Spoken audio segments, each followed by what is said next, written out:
यीशु को सलीब क्यों दी? यीशु रोमी नहीं था, यीशु यहूदी था, इसलिए उन्होंने यीशु के लिए सलीब का इंतखाब किया। अब सलीब पर उन्होंने यीशु के साथ किया क्या, इसको समझना बड़ा जरूरी है। तो सबसे पहले तो उन्होंने यीशु के कपड़े उतारे। कपड़े उतारना, ये जिसके कपड़े उतारे जाते हैं वो तो वैसे शर्म से मर जाता है। तो बंदों ने किया क्या है यीशु के साथ?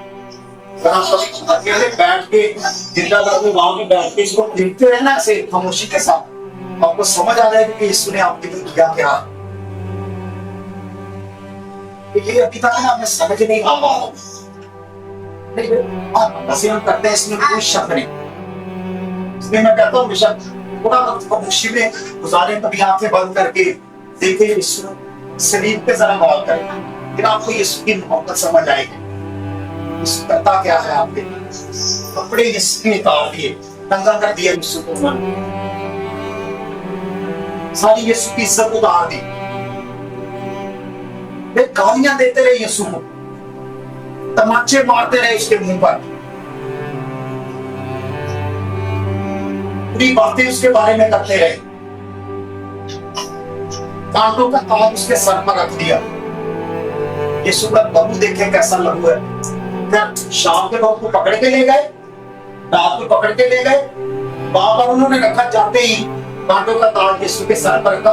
तो क्या जैसे कांटों का ताज सर पर रखा गया, लहू बहना शुरू हो गया।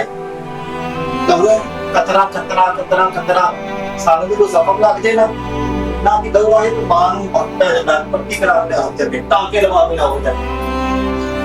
इतने यीशु का लहू कैसे ऐनी नहीं शिफा, ऐनी नहीं यीशु के लहू में बनकर बड़ा खमियाजा उसे भुगतना पड़ा है। तुक्का तुक्का लहू भागता रहा। फिर उन्होंने क्या किया, कोड़े मारे, पहले यहां से चल रहा है, कमर से भी लहू आना शुरू किया। फिर क्या किया, कंधों पर सलीब रख दी, मारी, उसे कहा चल, नंगे पांव, पथरीली जमीन, पत्थर यीशु जाता है, इधर ठुड्डा भी लगता है, इधर पत्थर पैरों च भी लहू, कंधियां तो भी लहू। पहले भाग गया, वो भागना शुरू हो गया। फिर क्या किया, पहाड़ पर ले गए, हाथों में की, मिट्टू भी भगना शुरू हो गया, पाँव में की, मिट्टू भी भगना शुरू हो गया। पसली से नेज़ा होता भी लहू, सामने यीशु के लहू के नास। तो 5 मिनट लहू आ जाते, तब ऐसे ही पगला चलता कि यार पता नहीं क्यों कैसा नहीं। यीशु का लहू इसलिए पाकीज़ा है, यीशु का लहू इसलिए बरकत देता है कि यीशु का लहू बहुत कीमती है। कतरा कतरा जिस पर भी गिरता जाता है वो शिफा पाता जाता है, वो बरकतों से निशावर होता जाता है, बरकतें उसमें जाती रहती है। ये है यीशु मसीह की पाक सलीब, और सलीब जो है वो यीशु के बगैर बेकार। बात मेरी सुन लीजिए,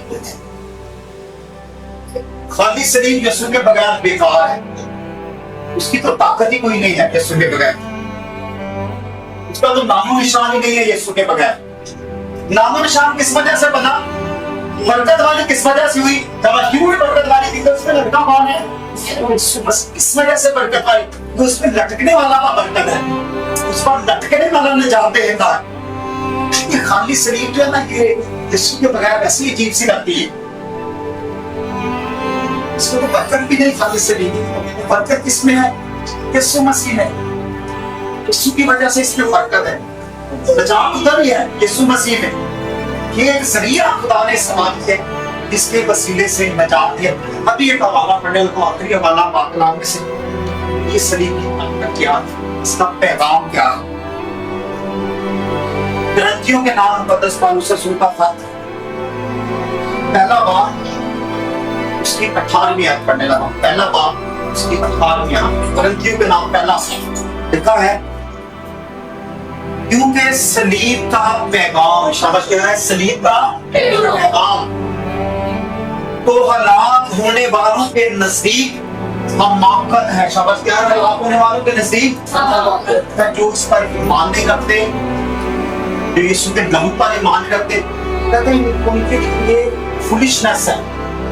और उर्दू में ना, पंजाबी में बड़ा सख्त लफ्ज है, सब कहते हैं बेवकूफी। फूलिशनेस का मतलब होता है बेवकूफ बंदा। अब बेवकूफ का मतलब ये नहीं होता कि उसके पास सेम नहीं है, ये हरगिज मतलब नहीं। एक तो मतलब बंदा बेचारा वैसा है उसके पास सेम ही नहीं है, जिसे हम आप कह देते हैं। एक तो बंदा है वो लिखा है कि फूलिशनेस वो बंदा है जिसके पास सेम है लेकिन वो उसे इस्तेमाल नहीं करना चाहता, ये होती है हमाकत। ये सलीम उस पर ईमान नहीं रखते, उनके लिए वो कहता है ये हमाकत है। लेकिन आगे वो क्या कहता है, उनके लिए हमाकत है मगर हम नजात पाने वालों के लिए, चला किसके लिए, जो इस पर ईमान रखते हैं, जिन्होंने इसके वसीले से निजात पाई, जो उनके लिए क्या है, मगर हम नजात पाने वालों के नजदीक ये खुदा की कुदरत है। शाबाश, क्या है खुदा की कुदरत? सबसे सही है खुदा की कुदरत होती है, खुदा का करिश्मा, खुदा का मौसम। तो ये सबसे बड़ा मौसम है। शायद मैंने पहले भी ये बात की है। हम ये छोटे छोटे मोटे मोटे मौसमों के पीछे दौड़े फिर रहे हैं, दाल से दर्द से, दाल से जिंदगी मांगे, हमेशा की जिंदगी मांगे। ये है सबसे बड़ा मौसम जो हम मुस्लिम को चाहिए आज के दौर में। ये हमें चाहिए आज के दौर में, जिसकी हमें जरूरत है। वो मिलेगा यहाँ से यीशु का लहू है। और ये लहू कहां से आया, कहां से? इसलिए हम मुकद्दसा मोहम्मद को इतना प्यार करते हैं। वजह उसकी ये है कि यीशु का गोश्त, बदन, खून कहां से आता है? तो बच्चों का ऐसे ही है, निजाम भी ये है। बच्चे का लहू, बच्चे का गोश्त उसके माँ बाप से बनता है। तो यीशु के मसले में बाप नहीं है, इसमें माँ ही है कि नहीं। इसलिए बदन भी यहाँ से आया और खून भी यहाँ से ही आया। और यही खून जो है ये लोगों को बरकत देता है, ये लहू जो है वो लोगों को निजात देता है। और खुदा के पाक कलाम में लिखा है तेरे मार खाने से हमने, ये है शिफा।